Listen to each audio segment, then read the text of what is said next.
জোর করে এমপি আমি হই না, বিএনপির মানুষরা জোর করে এমপি হয় না। জনাব তারেক রহমান 16 বছর ধরে লড়াই করেছে।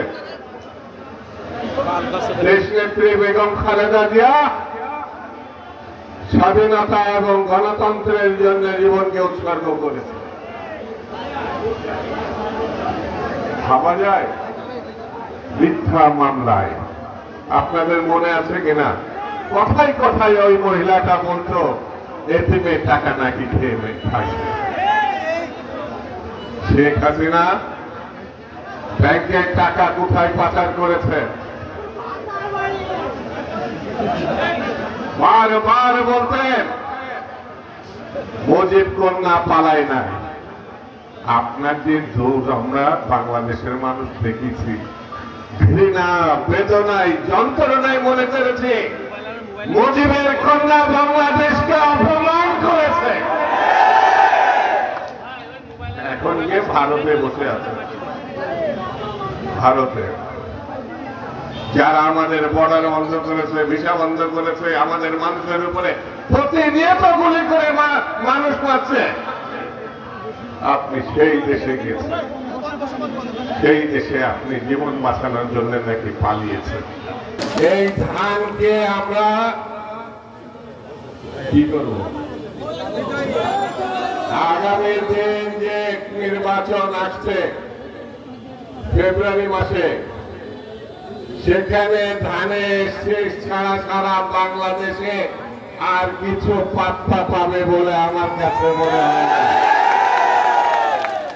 এবার সরকার হবে ধানের শীষের সরকার, যারা বাংলাদেশের মানবতা প্রতিষ্ঠা করবে, কৃষকের ন্যায্য মূল্য, উৎপাদিত দ্রব্যের ন্যায্য মূল্য নিশ্চিত করবে, শ্রমিকের ঘাম মোছার আগে যার পরিশ্রম নির্ধারণ করবে, বাংলাদেশের লক্ষ লক্ষ সক্ষম বেকারদের, শিক্ষিত অশিক্ষিত, তাদের কাজের সংস্থান করবে, এই প্রতিজ্ঞা বিএনপি করেছে। সেই প্রতিজ্ঞা যদি বাস্তবায়ন করতে হয় তাহলে ধানের শীষের সরকার দরকার। ধানের শীষের জন্য মাঠকে আমাদের তৈরি করতে হবে। দুষ্ট কিছু মানুষ আছে, তাদের দুষ্ট কাজের জন্য আমাদের দল ক্ষতিগ্রস্ত হয়েছে। আমি দুঃখ প্রকাশ করছি, বিএনপির সিদ্ধান্ত আছে চাঁদাবাজরা বিএনপির লোক না, দখলদাররা বিএনপির লোক না, যারা বাংলাদেশের ক্ষতি করে তারা বিএনপির লোক না। এদেরকে ধরবেন, আইনের আওতায় যারা আছে তাদের কাছে নিয়ে দিবেন। এটা হচ্ছে বিএনপির রাজনীতি। বিএনপি মুক্তিযুদ্ধের দল, বিএনপি স্বাধীনতার দল, বিএনপি গণতন্ত্রের দল।